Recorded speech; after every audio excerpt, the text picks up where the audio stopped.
A town drowning in snow, a house hiding its cries, two little girls locked away in the dark, and a mother's voice fading into silence. No neighbors came. No family knocked. Only one man in black uniform stood in the cold, listening. Andone German, shepherd with a sable coat, pressed his paws against the frozen boards. When law faltered, love spoke. When doors stayed shut, loyalty clawed them open. What happened next is not just a rescue, it's a reminder that courage sometimes comes on four legs and in the quiet heart of a child. Where are you watching from tonight, friend? May this story warm your spirit. Enjoy the journey. The town of Raven Creek lay pressed against the wide, dark shoulders of the Columbia River, a place that in summer held festivals and fishing derbies, but in the heart of winter seemed swallowed by silence. Snow clung to the narrow streets and shingled rooftops, weighing heavily on the old pine fences that bordered each lot. The air had the brittle edge of January, the kind that froze breath to mist and turned every sound into an echo. On such nights, the town slept uneasily, as though holding its lungs tight against the cold. Beneath one such roof, an old wooden house with peeling paint and shutters that never closed right. A different silence reigned. It was the silence of a basement where light struggled to reach, and the smell of damp soil clung to the walls. Emma, Lele sprawled on the dirt-cold floor, a woman only 27 but already carved by years of sorrow. Her auburn hair, usually tied back neatly, was matted against her cheek with blood from a cut near her temple. Emma had once been gentle, almost bookish, with a voice that soothed and a smile that could brighten the modest kitchen of this very house. But after marrying Rick Madsen, all traces of peace had slowly vanished. Rick's gambling debts had dragged them into poverty, and his temper had turned her life into a cycle of apologies and bruises. Tonight, his rage had struck harder than before. Emma's breath was shallow, her body still. In the shadows, two little girls clung to her. Lily and Rose, identical twins of 5 years, huddled close together, their honey blonde hair tangled and unkempt, framed faces pale with fear. Lily, the slightly bolder of the two, pressed her small hands against Emma's shoulder, whispering, "Mama, wake up." Rose buried her face into her sister's arm, sobbing quietly, her tears soaking into the hem of Lily's worn sweater. Both wore clothes, too thin for the season, one in faded pajamas, the other in a dress too small for her frame. Their cries rose and fell like the moaning of the wind, muffled only by the wooden beams of the floor above. Those cries slipped through the cracks of the old house, carried on by silence, until they reached the ears of someone who was not meant to har them. Officer Nathan Cole adjusted the collar of his dark police jacket as he walked the edge of the forest road that skirted the northern part of Raven Creek. He was 32, tall with short dark hair kept in military neatness, and a face hardened by long patrols but softened by steady eyes. Nathan was not a man of theatrics. He carried a quiet discipline, the kind born from a father who had worked the docks and a mother who had taught school. He had joined the Raven Creek Police Department, not because it was glamorous, but because someone needed to stand watch when the nights grew long. At his side padded Zeus, a German shepherd of 6 years, black and tan coat dusted, with snowflakes. Strong-shouldered and alert, Zeus had once trained with state K-9 units before being reassigned to Raven Creek when budget cuts threatened his program. To Nathan, the dog was more than a partner. He was a steady pulse in the dark, a creature who could sense danger long before it came into sight.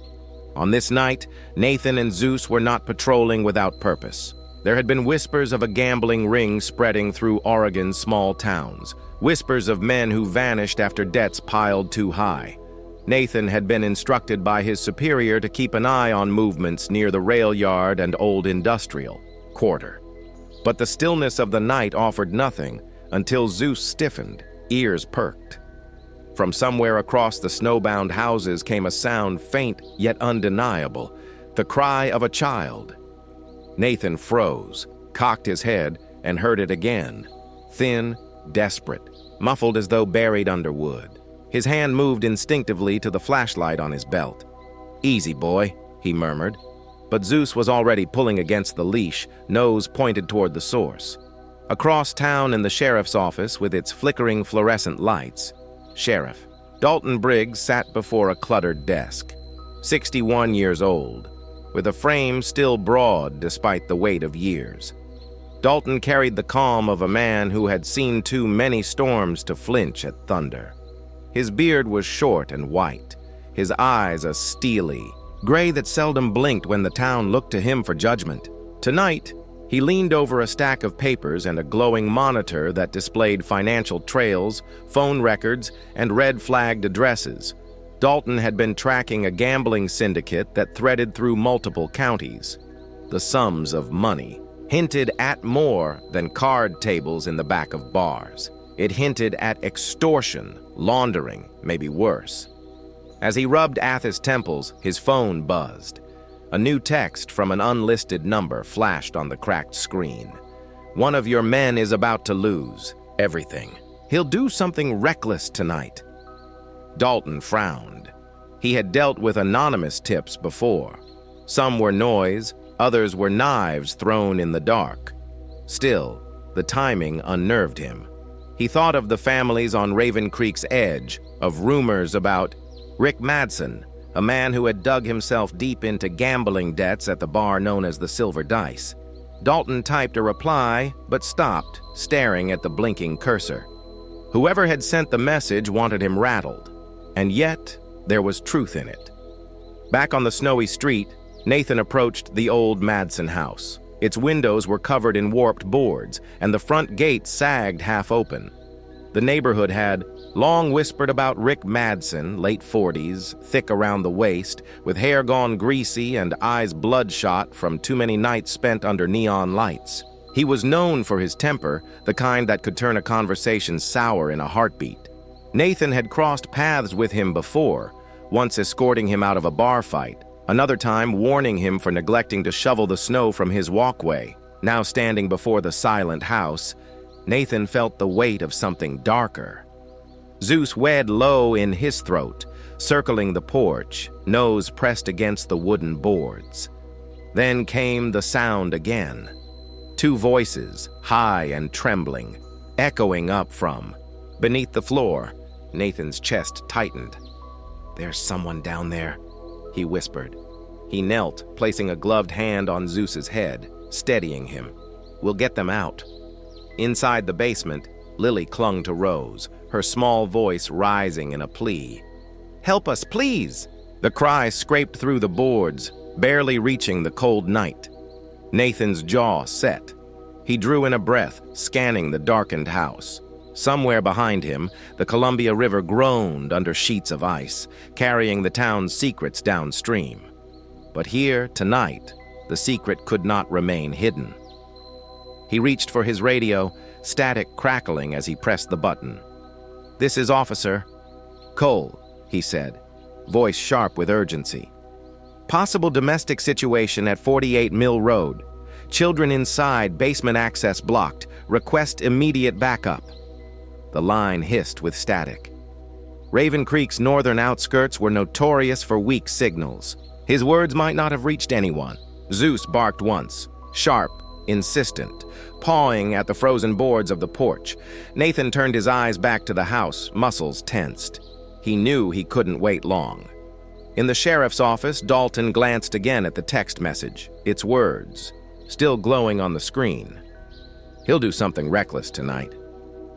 He thought of Rick Madsen's unpaid debts of his family. He pushed away from the desk, slipping on his heavy brown coat. If the tip was right, tragedy might already be unfolding. And outside, beneath the heavy hush of falling snow, the cries of two little girls threaded the night, rising, fading, but never stopping until someone came to answer.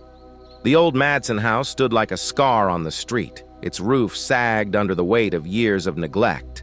boards nailed haphazardly over broken windows. The snow piled against its warped porch posts gave it the look of a burial mound rather than a home. Nathan Cole approached carefully, flashlight beams sweeping across the doorway. Zeus padded at his side, every muscle taut, ears pry-cricked. The dog's breath came in plumes of white mist, sharp against the still air. Nathan laid a gloved hand on the rail. The wood creaked faintly, as though warning him to turn away. But then Zeus stopped, nose pressed against the floorboards, body rigid. He wed, then gave a low growl, his tail stiff. Nathan crouched, his voice low. "What is it, boy?" Zeus pawed once, then pressed, his nose harder against the crack near the base of the porch. He inhaled deeply, the fur along his spine rising. Nathan recognized the signs. He had worked with Zeus long enough to know the difference between an ordinary scent and one that carried danger. This was blood, not old blood, but fresh enough to still whisper in the frozen air. The officer's chest. TA town buried under endless snow. A house that held its cries in silence. Two little girls trapped in darkness, their mother's voice fading, swallowed by the cold. No neighbors knocked, no relatives came. Only one man in a dark uniform lingered outside, listening, and one German shepherd, sable coat dusted with snow, pressed his paws against the frozen boards, alert to the whispers of fear. When law faltered, love spoke. When doors stayed shut, loyalty clawed them open. What unfolded next was more than a rescue. It was a testament that courage sometimes walks on four legs and blooms in the quiet heart of a child. Where are you watching? From tonight, friend? Let this story warm your spirit as you follow along. The town of Raven Creek huddled against the wide, dark shoulders of the Columbia River. Summers here brought laughter, fishing derbies, and the hum of festivals. But in winter, the town seemed swallowed whole by silence. Snow clung stubbornly to narrow streets and rooftops, pressing down on pine fences lined with frost. The air carried the brittle bite of January, freezing each breath into mist and turning, every footstep and whisper into an echo that bounced off the old, slanting buildings. On nights like this, the town seemed to hold its lungs tight, shivering under the icy blanket. Beneath one such frost-laden roof, an old wooden house groaned. Its paint flaked and shutters hung crooked. Inside, a different, heavier silence reigned, the kind that filled basements where light barely reached, and the smell of damp soil clung stubbornly to the walls. Emma Lell lay sprawled on the cold, hard floor. Only 27, yet life had already etched deep lines of sorrow across her face. Her auburn hair, usually neat in a braid, was matted with blood from a cut near her temple. Once, Emma had been gentle, almost bookish. Her soft voice could calm storms, and her smile had once brightened the modest kitchen of this very house. But that woman was gone now, replaced by a shadow carved from years of fear and pain. Her husband, Rick Madsen, had sunk them into poverty with his gambling, his anger turning every day into a cycle of bruises, apologies, and dread. Tonight, his rage had hit harder than ever. Emma's chest rose shallowly, body unmoving, as if the warmth had left her entirely. In the dim corners of the basement, two tiny girls clung to her. Lily and Rose, identical twins of 5, huddled, together for safety. Honey blonde hair, tangled and messy, framed their pale, frightened faces. Lily, the braver twin, pressed her small hands to Emma's shoulder, whispering shakily, "Mama, wake up." Rose buried her face in her sister's arm, silent sobs shaking her body, tears soaking the hem of Lily's worn sweater.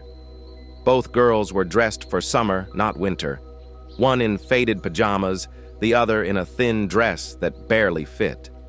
Their cries rose and fell with the moan of the wind, muffled by the wooden beams overhead. The sound slipped through cracks and holes, carried on the cold air, until it reached ears not meant to hear them.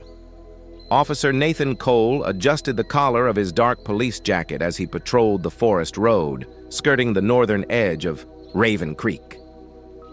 32, tall, short-cropped dark hair, and a face hardened by long nights of patrol, yet softened by steady, trustworthy eyes. Nathan wasn't a man of show. He moved with quiet discipline, learned from a father who worked the docks and a mother who taught school. He had joined the Raven Creek Police Department not for glory, but because someone needed to stand watch when the night grew too long and too dark. At his side, padded Zeus, a 6-year-old German shepherd, black and tan coat flecked with snowflakes, muscles taut, ears pricked.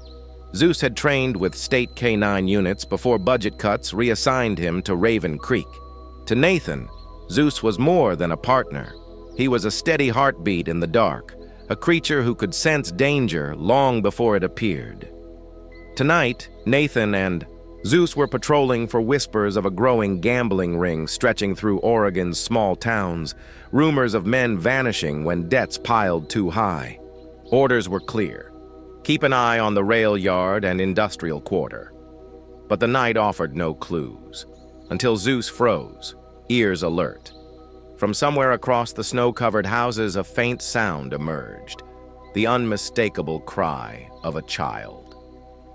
Nathan stopped, holding his breath, listening. Thin, desperate, muffled as if trapped beneath wood. He reached instinctively for his flashlight. "Easy, boy," he murmured. But Zeus was already tugging, nose pointed toward the source. Across town, under flickering fluorescent lights, Sheriff Dalton Briggs leaned over his cluttered desk. 61, broad-shouldered, with a calm forged from decades of storms. Short, white beard, steely gray eyes that rarely blinked when the town looked to him for judgment.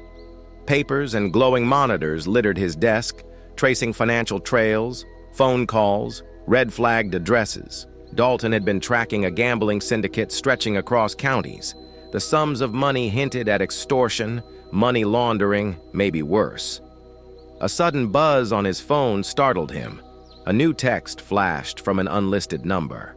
"One of your men is about to lose everything. He'll do something reckless tonight." Dalton frowned. Anonymous tips were usually either noise or knives thrown in the dark, but the timing made his chest tighten. He thought of families on Raven Creek's edge, and of Rick Madsen trapped in debts and desperation. Dalton typed a reply, then hesitated, staring at the blinking cursor. Whoever sent it wanted to rattle him. But there was truth there, too. Back on the snow-draped streets, Nathan approached the old Madsen house. Windows warped, boards nailed half-heartedly across broken panes, the gate sagging like it had given up years ago.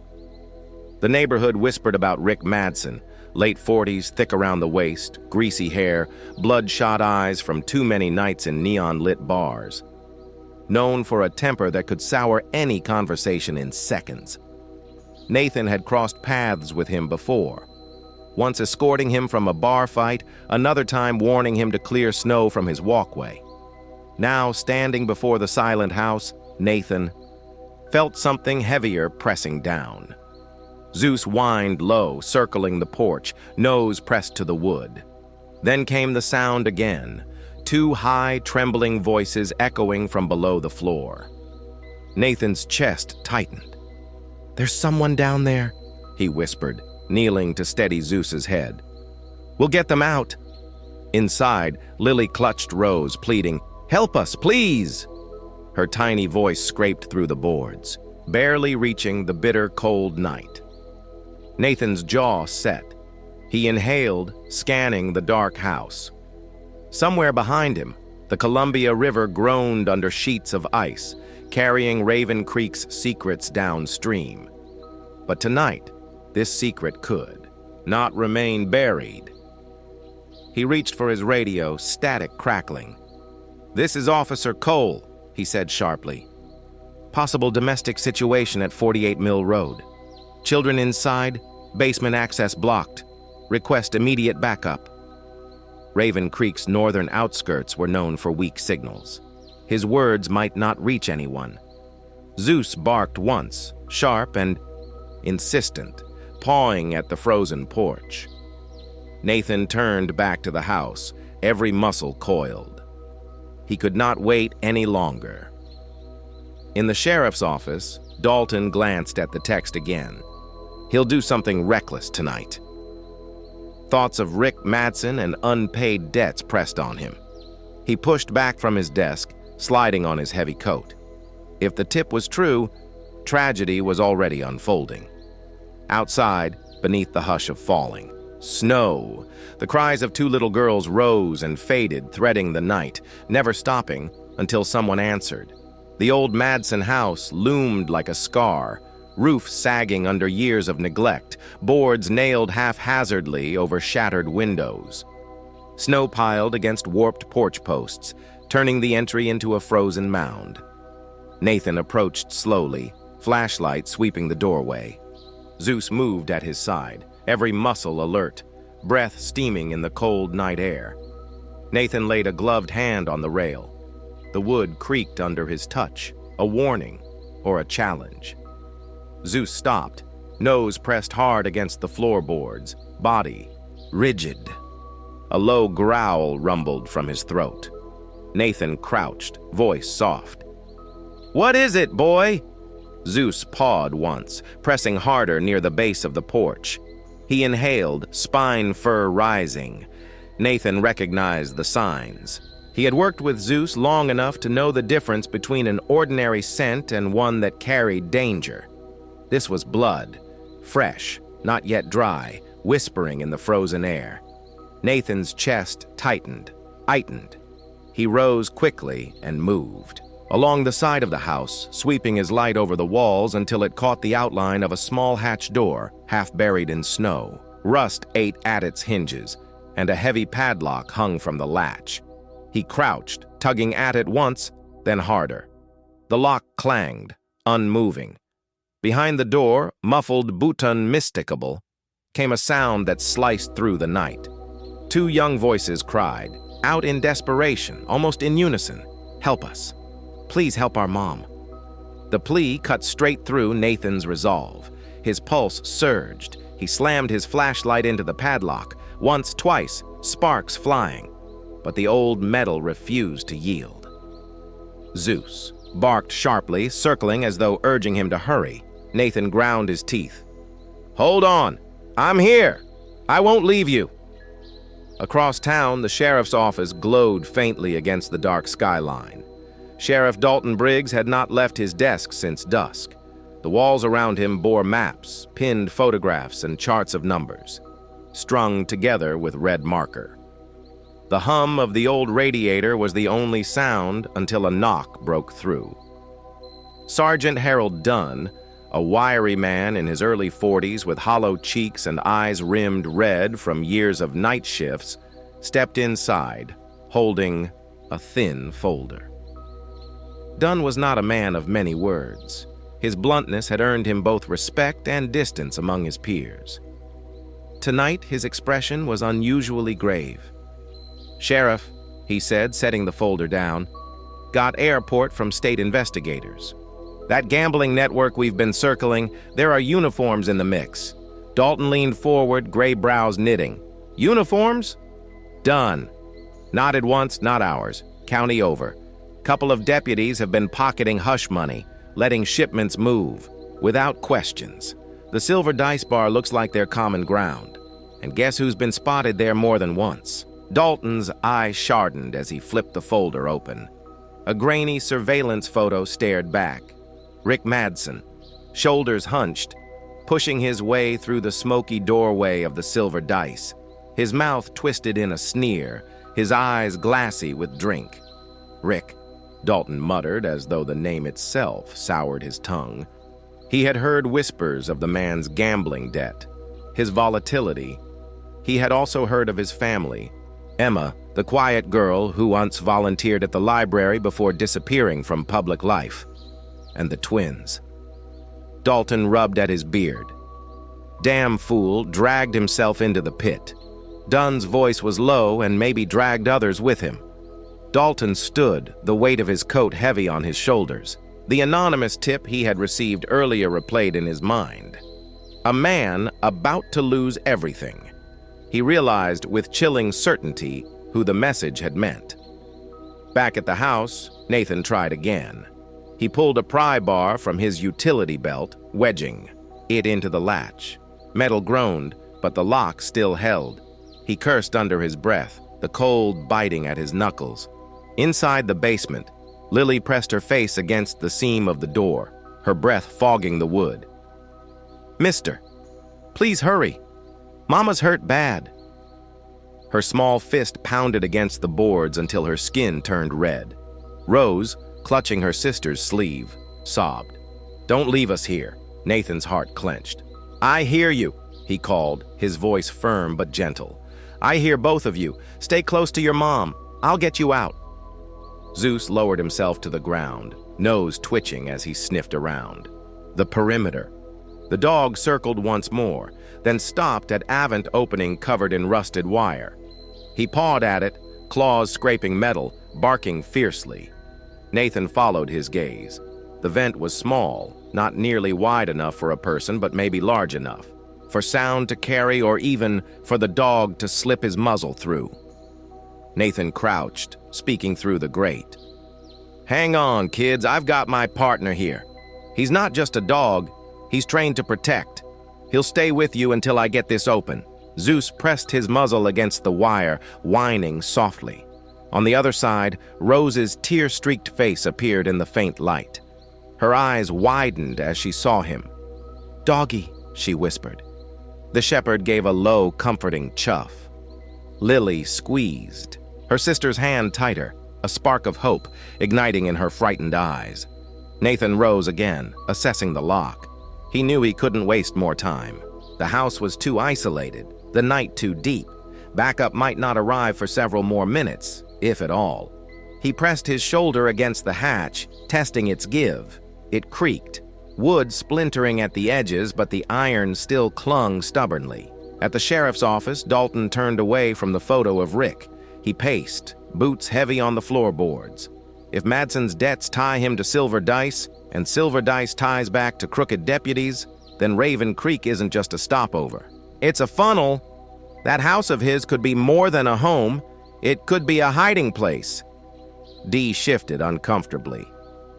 If that's true, Sheriff, then his family might be in the middle of it. Dalton's jaw set. And if they are, God help them tonight. Snow swirled heavier outside the Madsen house, the wind rattling loose shingles. Nathan braced himself, striking the padlock with all his force. The clang echoed across the yard, but still it held. His breath steamed, frustration burning in his chest. Behind the hatch came another desperate chorus, smaller voices rising with everything they had left. "Save our mama. Please save her." The sound shook Nathan to his core. He pressed his forehead briefly to the cold metal, whispering, "I won't fail you." Zeus barked again, sharp and resolute, as though reminding him that neither of them stood alone. The night pressed in colder, heavier, but Nathan Cole had already decided he would find another way in. Whatever it took. Snow thickened in the air, drifting over the sagging roof of the Madsen house, as though the world itself wished to bury the building under silence. Nathan Cole stood at the hatch, breath heavy, his shoulder aching from the failed attempt to break through. The padlock, old yet unyielding, hung defiantly before him. He pulled his radio again, thumb pressing the button. "This is Officer Cole at 48 Mill Road," he said, voice steady but urgent. "I've got victims locked in a basement. I need immediate assistance." Static roared back at him. He adjusted the antenna, shifted closer to the porch, tried again. "Repeat. This is Cole. Situation critical. Children inside. Request backup." The reply was nothing but a crackle, then a long hiss of emptiness. The signal at Raven Creek's northern edge was too faint, too stubborn to carry his call. Nathan lowered the radio slowly, jaw tightening. he was on his own. Inside the basement, the twins huddled tighter against their unconscious mother. Lily pressed her small ear against the seam of the door, listening to the muffled voice above. "He's there," she whispered, eyes wide with fragile hope. "The policeman's there." Rose's face was stray with tears, but she nodded quickly, clinging to the words as though they were a rope in rising water. Their voices, trembling yet desperate, rose again together. "Help us, please." Zeus, circling near the hatch, responded with renewed urgency. His claws scraped against the wood and metal, the sound ringing through the winter night. He barked sharply again and again, as if his voice could tear down the door itself. Nathan knelt, placing a hand briefly on the dog's strong shoulders. "I hear them too. We'll get them out. Just keep them talking, boy." Across town, the silver dice bar glowed like a dull ember against the snow. Its neon sign flickered with a low buzz, casting pale red across the icy street. Inside, the air was thick with smoke and the sour smell of spilled beer. Men hunched over tables, the clatter of dice and shuffle of cards weaving into the drone of a jukebox that hadn't changed its tune in decades. Sheriff Dalton Briggs entered. Quietly, coat collar turned up, snow still clinging to the seams of his boots. At 61, Dalton moved with the kind of deliberate calm that made people step aside without quite realizing why. He didn't belong here, but he also didn't look out of place. The kind of man who carried the weight of authority without needing to raise his voice. Behind the bar stood Victor Kane, a man in his late 50s with slicked back gray hair and a mustache carefully trimmed. His build was wiry, his suit a shade too sharp for a small-town bar. He was the kind of man who seemed carved from smoke and shadows, a gambler who smiled with his lips but never with his eyes. Those eyes, pale blue, restless, measuring, swept over, every patron as if calculating their debts before they even placed a bet. Dalton ordered a black coffee, though the bar's stained mugs weren't made for such things. Victor raised a brow but nodded to a waitress. "Don't see many men of the law here this late," he said, his voice smooth as worn velvet. Dalton sipped the bitter brew without flinching. "Don't see many respectable men here at all." Victor chuckled, leaning across the counter. "Respectability is just a mask we put on when the sun's up. At night, we're all just what we are. Some men drink, some gamble, some lose." His smile thinned. "And when a man loses more than he can pay, well, debts have to be collected somehow." Dalton's gray eyes narrowed. "Rick Madsen's been seen here more than once." Victor didn't deny it. He tapped his fingers on the counter in a lazy rhythm. "A man like Rick, he's useful. Desperate men always are. But if a man can't pay," he shrugged, feigning indifference. "Then sometimes he pays with something else, maybe with his pride, maybe with his family." The words hung in the smoky air, too deliberate to be mistaken for a slip. Dalton's jaw tightened. He set the mug down slowly, the scrape of ceramic loud in the pause. Back at the house, Nathan pressed his ear against the hatch. He could hear the faint whimpers, the frantic breaths of children clinging to survival. He mapped the layout in his mind. The basement was likely dug beneath the kitchen, the old hatch an afterthought. If the main entry was blocked, he'd need to find another route. "Stay with me," he called through the wood. "Keep talking to me so I know you're all right." Rose's small voice answered, shaking but brave. "Our mama, she's not waking up." Nathan's throat tightened. "I'm going to get her out. Both of you too. You have my word." Zeus barked again, the sound echoing like a vow. The shepherd pawed harder, his body braced against the door, each strike of his claws sounding like a demand the world could not ignore. At Silver Dice, Dalton let Victor's words settle like coals in the hearth. He studied the man, his neatly pressed cuffs, the diamond ring that caught the dim light. Everything about Victor spoke of a man who thrived on others' losses, who measured loyalty in currency. Dalton leaned closer. If a man's family is caught in his debts, that's not business. That's cruelty. Victor's pale eyes gleamed, his tone soft. Cruelty, Sheriff, is just another name for necessity. People like Rick, they sign their families away the moment they sit at the table. I don't make the rules. I just deal the cards. Dalton stood, his presence looming larger than the room itself. One day soon, those cards will turn on you. Victor's smile remained fixed, but his eyes flickered just for a heartbeat with something darker.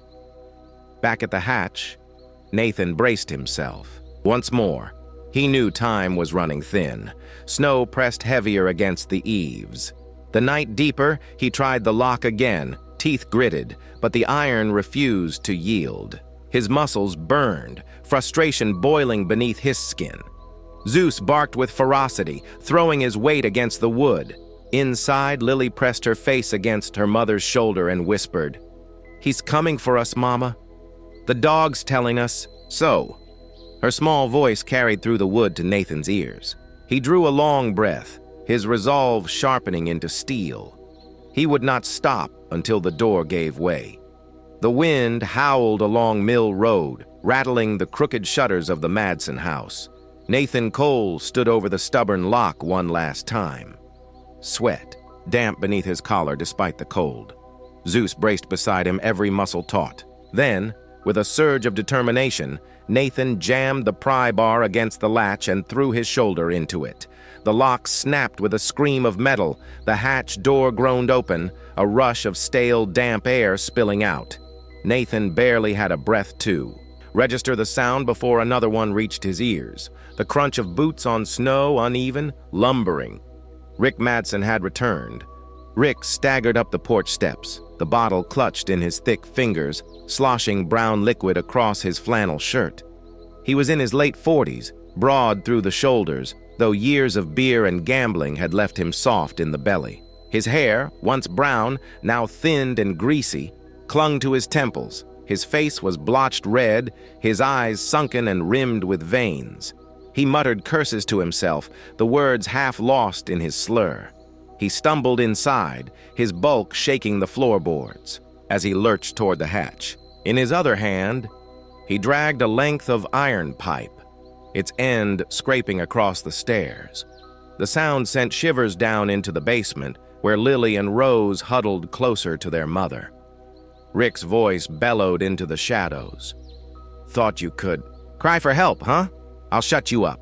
I'll shut all of you up." Nathan didn't wait. He dropped into the stairwell just as the hatch swung wider under Rick's hand. The two men locked eyes, one sober, steady, fueled by duty, the other wild, drunk, his rage spilling from every pore.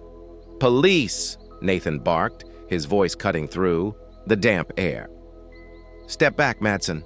Drop the pipe," Rick snarled, swinging the pipe upward with drunken strength. His words slurred into a growl. "You don't tell me what to do in my house." Before he could bring it down, Zeus lunged. The German Shepherd's body was a streak of muscle and fur, his jaws clamping around Rick's forearm. The iron pipe clattered against the wall, sparks flying. Rick roared in pain, thrashing as the dog held firm, teeth locked without breaking bone but refusing to yield. Nathan closed the distance. The fight was fierce, but uneven. Rick's drunken swings wild and clumsy. Nathan's movements sharp and controlled. He shoved the man against the wall, cuffing one wrist, then the other, forcing him down into the dirt-streaked concrete floor. "Enough!" Nathan snapped, his voice low but final. "It's over!" Rick spat curses, his face twisted, but the fight had bled out of him. Zeus released the grip only when Nathan gave the command, the shepherd backing away with a warning growl that left no doubt he would strike again if needed. In the corner, Lily and Rose clutched Emma's arms, their small voices trembling. "Mama. Mama, he's gone. The policeman stopped him." Nathan turned, his chest tight at the sight. Emma was still unconscious, her face pale under the flickering bulb. He crouched, brushing hair back from her forehead. "She's breathing," he said softly to the children. "She's hurt, but she's alive, and he won't touch her again."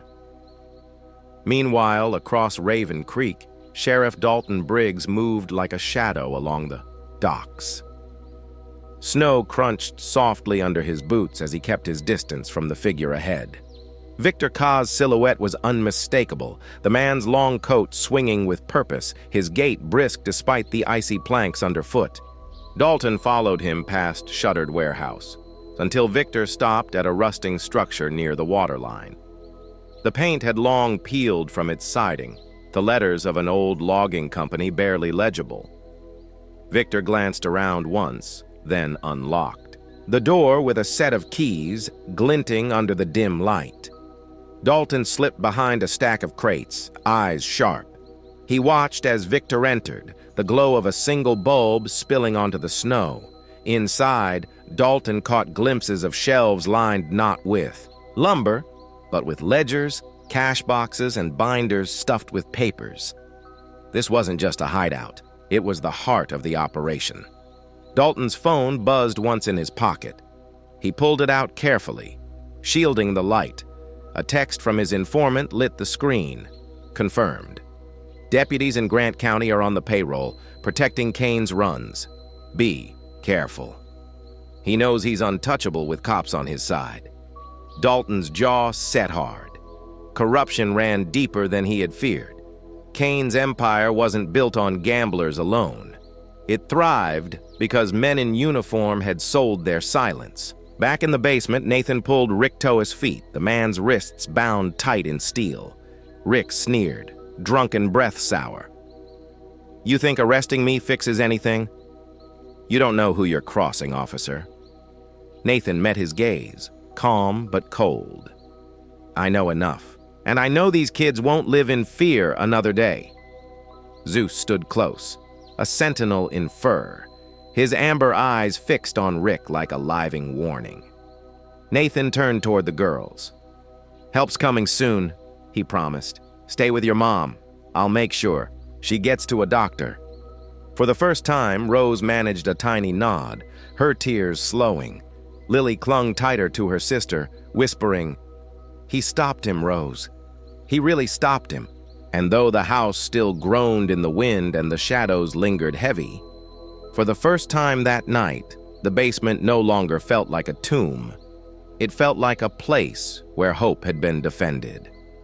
The ambulance's siren cut through the night, bouncing off the frozen facades of Raven Creek's quiet streets. Inside, Emma Lell lay strapped to a stretcher, her auburn hair tangled against the pillow, her face pale and bruised. An oxygen mask covered her mouth, fogging faintly with each shallow breath. The paramedic on duty, Dr. Marissa Kent, checked her vitals with a steady hand. Marissa was in her late 30s, tall and lean, her dark curls pinned back in a non-nonsense bun.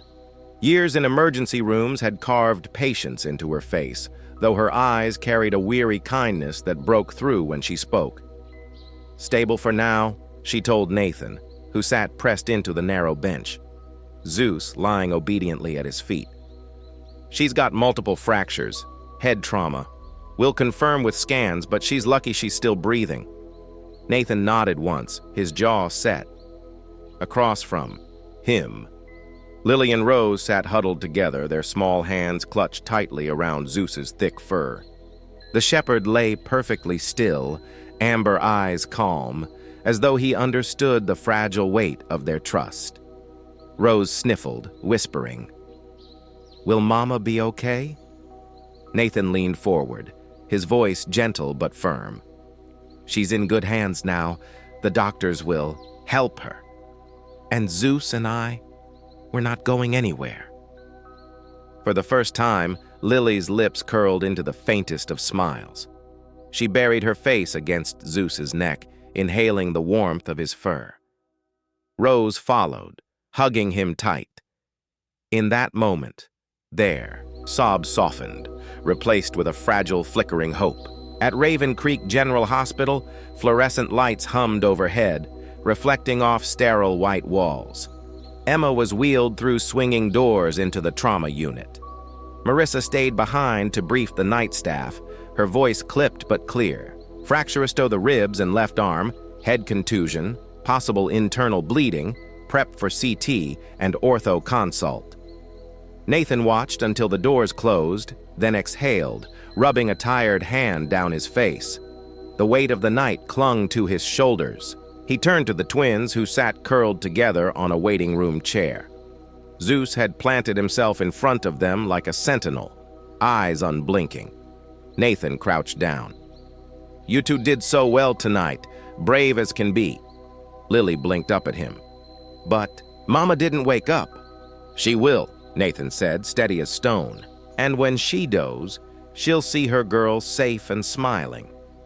That's the best gift you can give her." Rose tucked her chin down, then whispered, "We can smile because of you and Zeus." She reached out a tentative hand to pat the shepherd's paw. Zeus answered, with a quiet whine, leaning into her touch.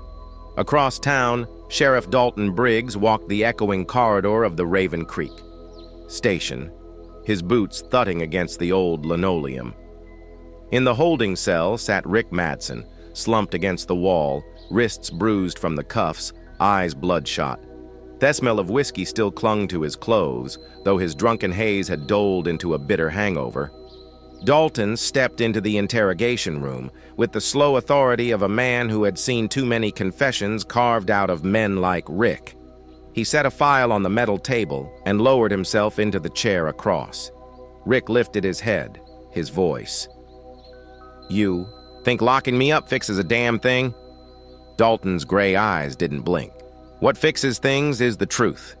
You've got one chance to give it before the state takes this out of my hands." Rick laughed, the sound empty. "Truth? You don't want the truth. Truth is, I'm just a pawn." Victor Kane pulls the strings. Dalton leaned forward. "Say it plain." Rick's hands trembled against the table as he spoke. He said, "If I wanted my debts gone, I had to show him I was loyal.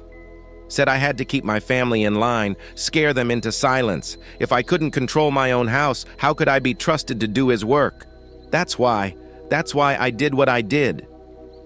His eyes flickered with shame, but his voice rose in defiance. "It wasn't my idea." Dalton's jaw tightened. He had expected as much, but hearing it stripped away the last veil. Rick wasn't just a drunk with a temper. He was a man broken, manipulated into becoming a monster inside his own home. Later, in his office, Dalton picked up the phone. His fingers hesitated a moment over the keypad before pressing the number he had hoped not to dial. On the other end, after 2 rings, came a crisp voice. "Agent Miller, Federal Bureau of Investigation." Dalton's tone was low but firm. "This is Sheriff Dalton Briggs out of Raven Creek. I've got a situation that's bigger than county lines. Organized gambling, extortion, possibly trafficking, and corrupt law enforcement in neighboring jurisdictions. They're wassailant." Then Miller replied, "Send what you've got. We'll escalate. Expect contact from our Portland office by morning." Dalton hung up, his hand heavy. The weight of it all pressed harder now. The realization that Raven Creek was just a thread in a web far larger, and he had tugged it loose. At the hospital, Nathan remained with the twins as dawn's pale light began to creep through the frosted windows. He bought them hot chocolate from a vending machine, the kind too sweet and too thin. But to the girls, it was comfort enough. Rose held the cup carefully with both hands. Lily giggled softly when Zeus tried to nuzzle the foam. For the first time since the night began, Nathan felt something lift in his chest. Against the sterile walls and beeping monitors, hope had begun to glow. Fragile, but undeniable. Morning crept over Raven Creek in a thin wash of winter gold, the river muttering under plates of ice, the hospital window sketching a shy light that made everything look cleaner than the night before. In room 312, machines kept agental rhythm, their beeps like distant metronomes, teaching the heart to keep time again. The scent of antiseptic and brewed coffee mingled in the corridor where footsteps softened of their own accord, somewhere between reverence and relief. Emma stirred. Pain announced itself first, a slow tide rising along her ribs, her left arm anchored in a molded splint. When she turned her head, the world swam and then steadied. Two small shapes slept in the vinyl chairs by the window, cheeks pressed together, hair and sleepy tangles. Between them lay Zeus, the German shepherd, curled like a guardian statue come to life, on ear cocked even in rest. The sight hit Emma like warmth after frost. A sound escaped her, half sob, half laugh, thin but unmistakably alive.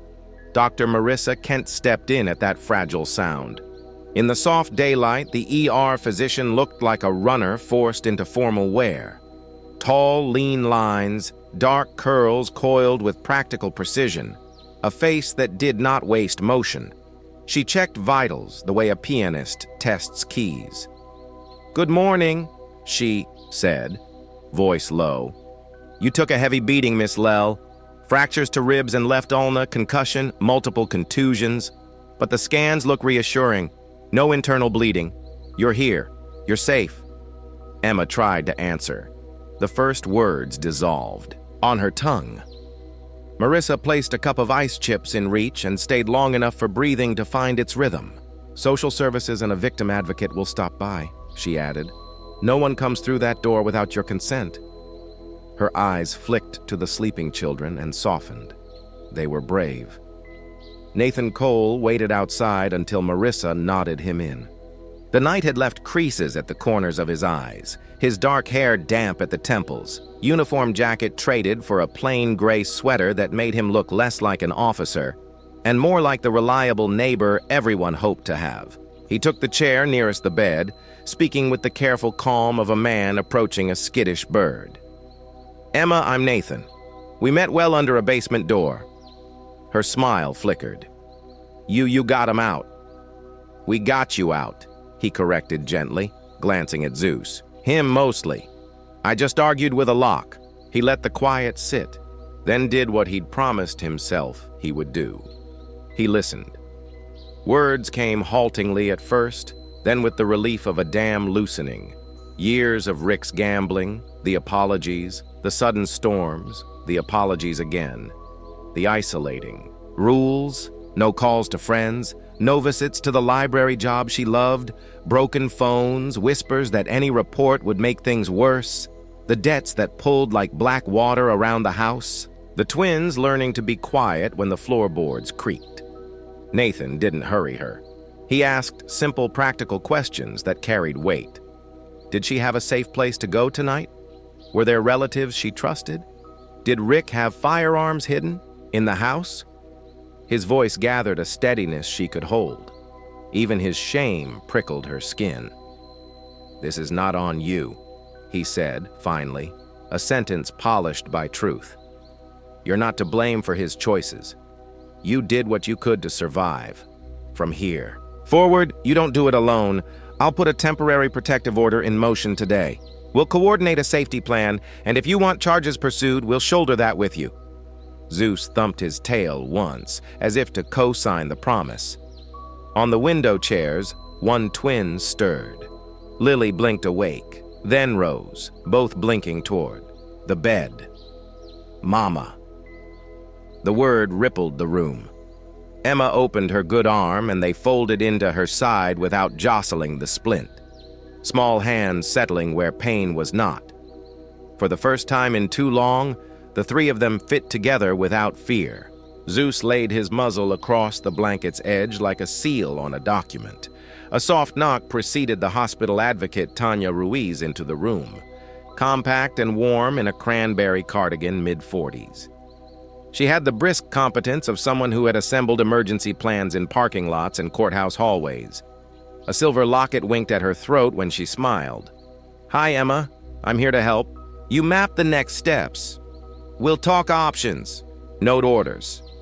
She moved at Emma's pace. Emergency housing versus staying with a vetted relative. The protective order Nathan mentioned. a trauma counselor who worked with children Lily and Rose's age, a list of numbers that would be answered by humans and not music on hold. "You don't have to decide everything before lunch," Tanya said. The kind of gentle humor that airs a room out, but you get to decide. Across town, a conference room that had once hosted pancake breakfasts now held a far leaner meal, bank statements, property records, photos, and a spiderweb of red string across a wall map. Sheriff Dalton Briggs stood with arms folded. The set of his shoulders said sleep was negotiable. Beside him, Agent Brooke Miller from the FBI's Portland office adjusted her navy suit jacket. Mid-30s, precise posture, eyes that ticked to each detail and filed it without losing the whole. Her voice was even, a river moving around stones. "We traced cash drops from the Silver Dice to an LLC called Timberline Services," she said, tapping a ledger. "No invoices, no contractors on file. The LLC feeds 3 personal accounts. 2 belong to deputies in Grant County. The third routes to a shell held in Victor K's sister's maiden name. Classic laundering." Across the table, a data analyst, Kenji Park, 29. Black hair falling into his eyes in a way that alarms barbers but comforts spreadsheets. Flick through a laptop, hoodie under, blazer fingers quick, cadence unhurried. Pattern repeats every Friday night. Chips convert to cash.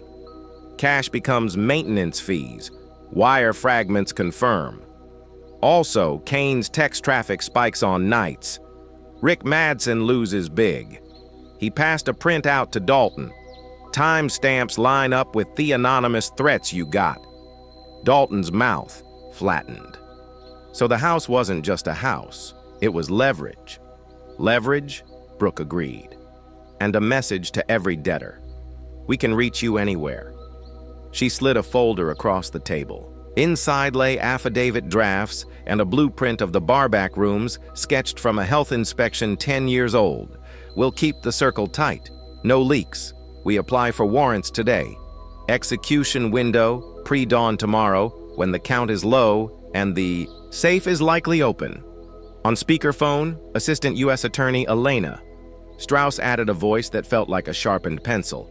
Clean, pointed, without frill. "You'll get your warrants. Keep your logs clean. We'll want the chain of custody spotless. If you see any signs the corrupt deputies are tipped, you abort and regroup. We're not losing this to sloppiness. They set trolls in turf lines. Local uniforms on outer perimeter. Bureau entry team on the inner push. 1K9 for the cash room." Body cams rolling. Medic staged. Dalton looked at the timeline, then at Brooke. "We move quiet," he said. "Quiet," she echoed, and final. Back in room 312, Tanya finished the safety plan as the twins colored with hospital crayons at the foot of the bed. Wobbly hearts, a lopsided house, a dog drawn too large for the page. Zeus lifted a paw on Nathan's cue and shook with Rose. Laughter sparkled bright and sudden like sunlight catching icicles. Emma touched the edge of the paper, voice softer but steadier. "I kept thinking if I said it out loud it would make it more real, but it was real already. I should have. You survived." Nathan said, "That's the bravest verb on the list." Tears came, but they fell differently now, washing rather than drowning. Emma nodded, then signed the consent for forensic photographs. Voice finding its spine. "You want this on record," she said. "All of it." Outside, moonlight brightened Thace, along the eaves. Inside, it felt like the first day after a long winter.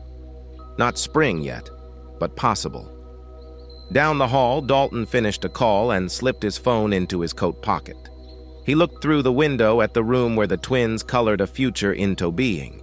He had seen too many nights decide themselves. This time, the day would have a say. The warrants would be in hand by evening. The plan was set. The raid would come with the dark before dawn. For now, promises held the room together. A mother to her children, a cop to a family, a town to itself.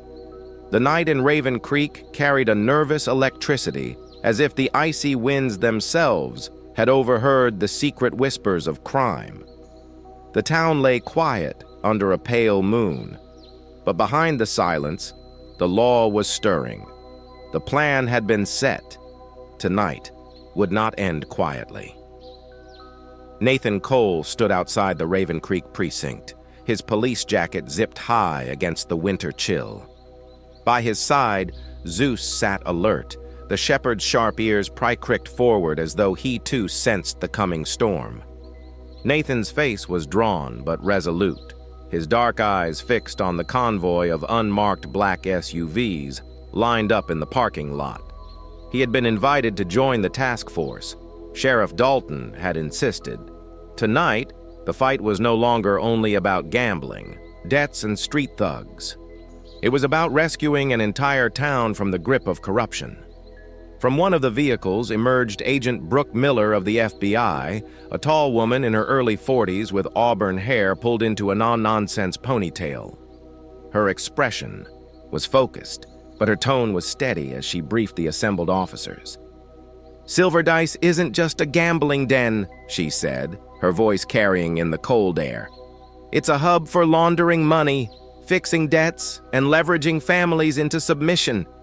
Victor Caney is inside, along with enough evidence to connect him to half the corruption in this county. We take him alive, and we take everything with him." Dalton Briggs, the sheriff, leaned on his cane slightly. An old injury from his army years, but his eyes gleamed with the stubborn fire of a man unwilling to yield. "We go in fast," he said, his growly voice cutting through the night. "No theatrics. We seize the books, the cash, the computers. Zeus will help us locate the stash. And remember, Kane has bought friends in uniform. Trust the badge on your chest, not the one across the room." The convoy rolled out, tires crunching over frozen gravel. Nathan drove with one hand steady on the wheel, the other resting unconsciously near Zeus's collar. He glanced in the rear view mirror and thought of Emma and the twins. Earlier that evening, he had visited them briefly at the hospital. Emma had held his hand, her grip fragile but warm, and whispered, "Promise me this ends tonight," Nathan had promised. Now that vow burned in his chest like a second heartbeat. The Silver Dice Bar loomed at the edge of Raven Creek, its neon sign buzzing weakly, as if mocking the darkness that pulled around it. On the surface, it was just another worn-down watering hole. But behind the swinging doors and cigarette smoke lay the heart of Victor Kane's empire. Inside, Victor Kane himself leaned back in a leather chair at a private table, a glass of bourbon in hand. He was a broad-shouldered man in his late 50s, his hair silver but thick, his jaw aligned with the arrogance of untouchable power. He had a gambler's smile, calculated, empty, always hiding the next card. Around him, a handful of men laughed too loudly, playing cards with stacks of bills piled on the table. But Kane's eyes were sharp, scanning the room with the instinct of a predator, who knew when the forest had gone too quiet. He wasn't wrong. From the back alley, the task force moved in silence. Nathan held Zeus's lead tight as the shepherd sniffed the ground, circling once before tugging toward a rusted side door. Zeus growled low, pawing at the frame. "Evidence is in there," Nathan whispered into his radio. Agent Miller gave a nod and two officers moved up with a breaching tool. The door gave way with a screech of metal and chaos erupted. "Police, don't move." The main entrance burst open at the same moment, officers flooding the bar. Chairs toppled, glasses shattered, and startled patrons scrambled for cover. Zeus lunged forward, barking thunderously as Nathan swept the room with his service weapon, drawn. The sharp sound of boots, shouts, and the clatter of weapons created a symphony of justice crashing down on a house of lies. Victor Kane stood slowly, feigning calm, even as his men reached instinctively for weapons. "Careful, officers," he said smoothly. "You know who I am." Dalton strode forward, his eyes unflinching. "That's why you're coming with us, Kane. Hands where I can see them." For a tense moment, the room held its breath. Then Zeus barked savagely, leaping at one of Cain's men who had drawn a pistol beneath the table. The weapon clattered to the ground as the man screamed, pinned by 90 lbs of furious canine muscle that broke the standoff. Officers swarmed, cuffing suspects and seizing evidence. Cain, however, tried one last trick. He darted toward the side hall, his silver hair flashing under dim light. But Nathan was faster. With Zeus lunging ahead, Cain found himself shoved against the wall, his arms wrenched behind his back. For the first time, his gambler's smile cracked. "It's over," Nathan said, his voice steady but edged with steel. Meanwhile, in the back of the building, officers uncovered a hidden trapdoor. Inside the concealed cellar lay crates of ledgers, cash, and ledgers thick with names. Hundreds of names. Among them, one stood out, scrolled in ink on a stained page. Rick Madsen. Next to it, a column of payments, each tied to small notes. Keep her silent. Pressure the kids. The proof was undeniable. Rick had been a pawn in Cain's game. His own family collateral in debts he could never repay. Agent Miller flipped. Through the pages, her brow furrowed. "This isn't just gambling debt," she muttered. "This is a ledger of control. Every name here is another victim, another family held hostage." Dalton took the book with hands that trembled slightly from restrained fury. "We've got him. Not just Cain. Every rotten cop who took his money. This will burn out the weeds from the roots." That night, several officers who had worn the same badge as Nathan found themselves in handcuffs, their betrayal exposed by the ink of Cain's books. At dawn, as the dust of the raid settled, Emma stood outside the hospital with Lily, and Rose bundled in blankets. Nathan approached, still in his tactical vest, Zeus padding loyally at his side. The twins broke into bright smiles at the sight of the shepherd, their voices chiming. "Zeus! Zeus!" The dog wagged his tail, lowering his head so the children could wrap their small arms around his neck. Emma's eyes shimmered with tears as she looked at Nathan. For the first time in years, there was no fear in her gaze. Only gratitude, only trust. "You kept your promise," she whispered. Nathan nodded, glancing toward the horizon, where the first light of morning painted the sky with streaks of pink and gold. Behind them, Silver Dice was sealed off with crime tape, its once buzzing neon sign finally dark. Justice had come to Raven Creek, carried on the backs of those willing to fight in the night, and sealed by the loyalty of a dog who never faltered.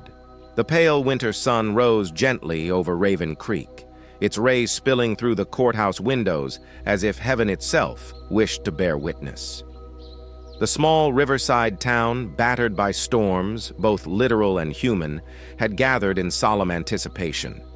The courthouse, an old red brick building with oak-paneled walls, smelled faintly of dust and polished wood. It was here that truth would be weighed, and long-hidden shadows would be brought into the light. Emma Lell sat quietly at the back of the courtroom, her frame still fragile, but upright with newfound dignity. Her auburn hair was loosely tied, strands falling gently against her pale cheeks, and her hands rested protectively over Lily and Rose. The twin girls, dressed in simple floral dresses gifted by the community, whispered to one another, their laughter occasionally breaking through the solemnity like birdsong at dawn. Their innocence, though scarred by terror, had begun to bloom again. Nathan Cole stood near the entrance, Zeus seated calmly at this side. The German shepherd, alert and steady, scanned the room with quiet authority. Nathan's dark hair was neatly combed, his uniform pressed. Yet Heist's expression carried the softness of a man who had chosen to be more than an enforcer of laws. He had chosen to be a guardian. The trial begins. At the front, Judge Miriam. Callahan presided, a stern woman in her early 60s with sharp blue eyes that tolerated no deception. Her gray robes framed her tall, commanding figure, but her voice held a surprising warmth. She had built her reputation not only on upholding justice, but also on offering compassion to victims who came through her court. The first defendant, Rick Madsen, was led in shackled chains. His once broad shoulders now seemed slumped beneath the weight of his crimes. His eyes, bloodshot and bitter, darted restlessly around the room. But when they landed on Emma and the girls, a flicker of shame passed across his face. Yet it was fleeting, drowned quickly by defiance. The prosecutor, a young but resolute attorney, named Clara Bennett, rose to speak. Clara, with chestnut hair pulled into a tight bun and glasses perched on her nose, carried an aura of intelligence and determination. She presented evidence meticulously. Hospital reports of Emma's injuries, testimonies of neighbors who had heard screams, and the chilling records found in Victor K's ledgers. Her words rang out clear and unwavering. This is not merely domestic violence. This is a man who allied himself with organized crime, weaponizing fear against his own family. Rick's defense attorney, a weary man who seemed to know the futility of his task, offered only meek attempts to lessen the sentence. But the truth was undeniable. Judge Callahan's gavel eventually fell, and with it came the judgment. 20 years in state prison for aggravated assault, domestic abuse, and criminal conspiracy. Victor Kane faces justice. If Rick embodied cruelty born of weakness, then Victor Kane was its calculated mastermind. When Victor entered, escorted by federal marshals, the air in the room tightened. He was in his late 50s. Silver hair slicked back, a tailored suit replaced now by prison attire. His sharp cheekbones and cold gray eyes projected the arrogance of a man who believed himself untouchable. The evidence against him was overwhelming. Ledgers, wire transfers, testimonies from gamblers ruined by his schemes, and the damning fact that he had sanctioned threats against Detour's families. Clara Bennett's voice trembled with controlled fury as she read aloud one of his chilling remarks. If a man won't pay with money, he'll pay with blood or tears. Victor smirked, attempting to exude charm, but Judge Callahan was unmoved. After deliberation, her words echoed with finality. 30 years in federal prison for racketeering, money laundering, and instigating violent coercion. His smirk faltered at last, replaced by a hollow stare into the abyss of his own downfall. The fallen guardians. The courtroom then turned its gaze upon men who had once worn badges. 3 officers from the neighboring county were brought forward, their uniforms stripped, their reputations in tatters. They had taken bribes to protect the gambling ring, ignoring cries for help from people like Emma. Sheriff Dalton Briggs sat silently as the verdicts were read. The grizzled man with salt and pepper hair and a weathered face lined by years of duty looked both relieved and saddened. These men had betrayed the oath he had lived by. When Judge Callahan handed down sentences of 10 to 15 years depending on their crimes, Dalton bowed his head, not in triumph, but in mourning for what justice had caused. A new beginning. Outside the courthouse, the air was crisp, and the river that ran beside Raven Creek glistened like liquid glass under the morning light. Emma stood with Lily and Rose, her arms around them. For the first time in years, her smile was unburdened. She had been accepted into town program to help survivors of abuse and had chosen to work at the local library. Books, she said softly to Nathan, had always been her escape. Now they would be her rebuilding. Lily and Rose tugged at Zeus's fur, their giggles bright as they promised to read stories to him whenever he visited. Nathan chuckled, scratching the dog's head. "I think he'll hold you to that," he said, his eyes warm as they lingered on the family that fate had placed in his care. Dalton was approached by a cluster of reporters, their microphones ready, but the sheriff raised a hand and shook his head. His growly voice carried weight as he said simply, "The credit doesn't belong to me. It belongs to the ones who endured, who cried in the dark and still found the courage to step into the light." Then he walked away, the cameras clicking, but unable to capture the quiet nobility of a man who refused glory. Dawn over Raven Creek. As the town resumed its quiet rhythm, the courthouse square filled with the sound of children's laughter. Lily and Rose, hand in hand, ran across the grass with Zeus bounding beside them, his sable and black coat gleaming under the rising sun. Emma watched, her smile serene, tears of gratitude glistening in her eyes. Nathan stood nearby, arms crossed, the winter wind ruffling his uniform. He felt no need to speak, for the scene before him said more than words ever could. The nightmare had ended. The cycle of violence was broken. Raven Creek, once haunted by whispers of fear, was awakening to a new day. And as the dawn bathed the town in gold, the family, forged not by blood, but by choice, stepped forward into the promise of tomorrow. In the quiet dawn of Raven Creek, one truth shone brighter than the rising sun. Even in the darkest night, there is a hand that guides, a light that redeems. Some call it a miracle, others call it God's grace.